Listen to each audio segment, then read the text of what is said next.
बिस्मिल्लाहिर्रहमानिर्रहीम, अस्सलाम वालेकुम। Welcome to my YouTube channel maths with Afsha. Students, आज हम डिस्कस करने जा रहे हैं क्लास 9 का पाकिस्तान स्टडीज़ का पेपर जो कि 2025 का है। और आज की डेट मतलब 10 अप्रैल 2025 को ये पेपर हुआ है। ये पेपर अपलोड करने का मकसद ये है कि बाकी बच्चे जो कि सेकेंड एनुअल के में पेपर अभी देने वाले हैं वो इससे काफ़ी फ़ायदा उठा सकें, इससे जान सकें कि उनके जो पेपर होगा वो किस तरह का होगा, क्या उसमें पैटर्न होगा, किस तरह के क्वेश्चंस होंगे और उनको कैसे तैयारी करनी है।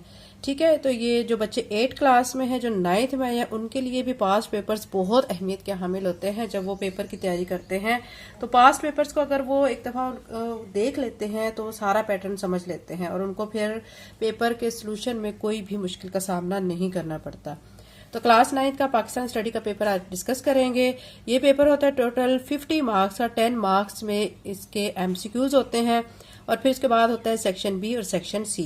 सेक्शन बी के जो मार्क्स होते हैं वो 24 मार्क्स होते हैं। ठीक है, 8 क्वेश्चन अटेम्प्ट करने होते हैं सेक्शन बी में और हर क्वेश्चन के 3 मार्क्स होते हैं। ठीक है, अब हम क्वेश्चंस पढ़ते हैं। In list any 3 factors that impact global trade. आपने आलमी तजारत पर असरअंदाज होने वाले कोई से 3 अवामल लिखने हैं। In list any 3 important food crops of Pakistan. Pakistan की 3 अहम गजाई फसलों के नाम लिखने हैं। सेकंड क्वेश्चन में आपको कहा गया what was Quaid-e Azam view about two nation theory. 2 कौमी नजरिए के बारे में कायदे आजम की क्या राय थी। और में आपको कहा गया है कि what is drought and what are the 2 common forms that occur in Pakistan के खुश्क साली क्या है। पाकिस्तान में खुश्क साली की 2 आम शक्लें क्या हैं। Question number 3, what is the capital of KPK.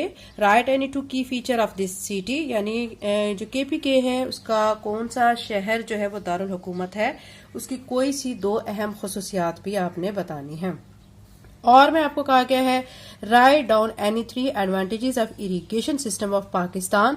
Pakistan के आबाशी के निजाम के कोई से 3 फायदे आपने लिखने हैं। चॉइस होती है बच्चों, आपको जो और दिया जाता है दोनों में से आपको जो बेस्ट क्वेश्चन आता है ना वो उसको आप अटेम्प्ट किया करें। ठीक है, एक क्वेश्चन आपने करना होता है और एक आपने मिस करना होता है। यानी जिस तरह ये 2 क्वेश्चंस हैं और दिया गया है, ठीक है, या आप ये कर सकते हैं या फिर ये कर सकते हैं। ठीक है, इसी तरह आपके पूरे पेपर में आपको और दिया गया है। नेक्स्ट क्वेश्चन की तरफ चलते हैं। इस क्वेश्चन में आपको कहा गया है what was the main content of Lahore resolution. करारदाद लाहौर का बुनियादी मतन क्या था। और में आपको कहा गया है what are the benefits of dry port. खुश्क बंदरगाह के कोई से 3 फायदे आपने बताने हैं। नेक्स्ट क्वेश्चन की तरफ चलते हैं। नेक्स्ट में आपको कहा गया what is CPEC. Right any 2 benefits of CPEC. CPEC क्या है, इसके कोई से 2 फायदे तहरीर करें। और मैं आपको कहा गया which are the 3 eastern tributaries of the river Indus. दरियाए सिंध के 3 मशरकी मुआवन दरियाए कौन कौन से हैं वो आपने दरियाओं के नाम लिखने हैं। ठीक है, नेक्स्ट क्वेश्चन, इसमें आपको कहा गया what were the positive impact of British rule in सब कॉन्टिनेंट एनी 3 पॉइंट्स। ठीक है, यानी बरे सगीर में जो बरतानवी हुकूमत के मस्बत असरात यानी पॉजिटिव इम्पैक्ट क्या थे, आपने कोई से 3 वो लिखने हैं। और मैं आपको कहा गया है what are the advantages of water transportation. आबी नकलो हमल के क्या फायदे हैं, आपने उसके 3 पॉइंट्स लिखने हैं। ठीक है, नेक्स्ट क्वेश्चन की तरफ चलते हैं। Describe any 3 distinctive features of lowland climate reason of Pakistan. Pakistan के नशीबी आबो हवा के खित्ते की कोई सी 3 नुमाया खसूसियात बयान करें। और मैं आपको कहा गया है what are the internal challenges for trade in Pakistan any 3 points. Pakistan में तजारत के लिए अंदरूनी चैलेंजेस क्या क्या हैं, कोई से 3 आपने बयान करने हैं। 8 क्वेश्चन की तरफ चलते हैं। 8 क्वेश्चन में आपको कहा गया right any 3 points about monsoon wind in Pakistan. Pakistan में मूनसून हवाओं के बारे में आपने 3 पॉइंट लिखने हैं। और मैं आपको कहा गया है how does subsistence farming contribute to Pakistan economy any 3 points. छोटे पैमाने की खेती बाड़ी पाकिस्तान की मईशत में किस तरह अहम किरदार अदा करती है, आपने कोई से 3 पॉइंट में उसको बयान करना है। ये सेक्शन बी था। सेक्शन बी में आपने 8 क्वेश्चंस करने हैं। ठीक है, जो आपको अच्छा आता है दोनों में से आप उस क्वेश्चन को अटेम्प्ट किया करें। अब सेक्शन सी की तरफ चलते हैं। सेक्शन सी में आप देख सकते हैं कि यहाँ पे भी आपको चॉइस मिलेगी, फुल चॉइस है। ठीक है, आपने 2 क्वेश्चंस अटेम्प्ट करने हैं और जो 2 क्वेश्चन अटेम्प्ट करने हैं उनमें आपको पूरी चॉइस है। कैसे पूरी चॉइस है कि यहाँ पे क्वेश्चन दिया गया, यहाँ पे उसमें और दिया गया, या आप ये कर सकते हैं या फिर आप ये कर सकते हैं। इसी तरह नीचे भी ये क्वेश्चन दिया गया है और के बाद फिर ये दिया गया है। आपको जो बेस्ट आता होगा आपने उसको अटेम्प्ट करना है, कंफ्यूज नहीं होना। कुछ बच्चे जो हैं वो क्वेश्चन लिख लेते हैं और उसके बाद कंफ्यूज होकर ये कहते हैं कि ये ज्यादा अच्छा नहीं आता, उसको कट कर देते हैं, फिर दूसरा शुरू कर देते हैं। डबल माइंडेड जब बच्चा पेपर करते हुए हो जाता है तो उसका पेपर बहुत खराब हो जाता है। ठीक है, तो कॉन्फिडेंस के साथ उस चीज पर फोकस करें जो आपको बेस्ट आती है। ठीक है, और कॉन्फिडेंस लेवल आपका हाई होना चाहिए। ठीक है, कॉन्फिडेंस के साथ फिर आप पेपर अटेम्प्ट करें तो आपका पेपर इंशाल्लाह अच्छा होगा। अब हम इसके लॉन्ग क्वेश्चन की तरफ चलते हैं। क्वेश्चन 3 देखें। What was the background of Khilafat movement, describe any 3 points of Khilafat movement in detail. और में आपको कहा गया है propose 8 sustainable solutions to address the irrigation problems in Pakistan.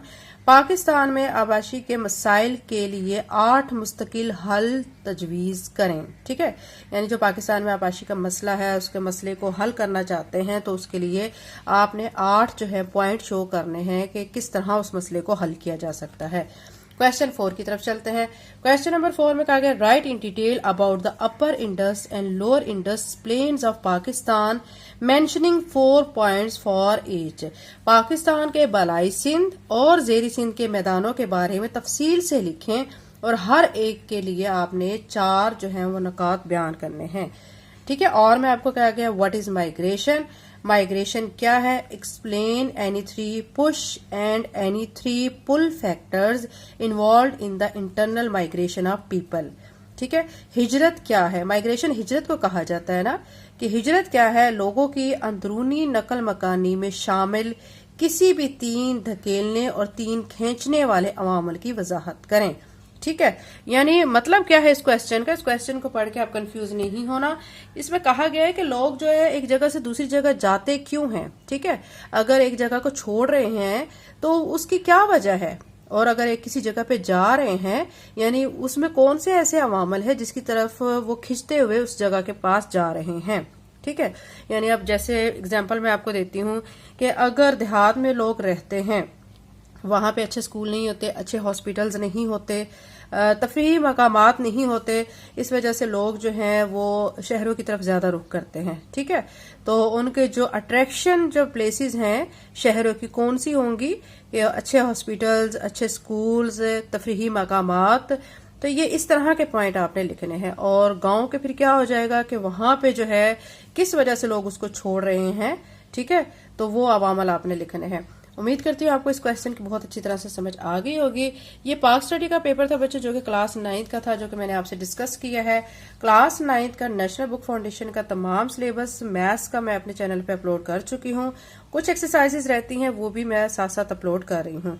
इसके अलावा क्लास 9 फिजिक्स के न्यूमेरिकल्स के लिए बच्चों आपको बता दूं मेरा एक चैनल है स्टडी विद अफशा, आप उसको सब्सक्राइब कर लें। उसमें मैं इंग्लिश, उर्दू से रिलेटेड, ग्रामर से रिलेटेड वीडियोस भी अपलोड करती हूँ और क्लास 9 के 10th के फिजिक्स के न्यूमेरिकल्स की वीडियो भी अपलोड करती हूँ। अगर आप चैनल पे नए हैं तो चैनल को सब्सक्राइब कर लें, वीडियो को लाइक करें, लिंक को शेयर करें। Thank you and Allah Hafiz.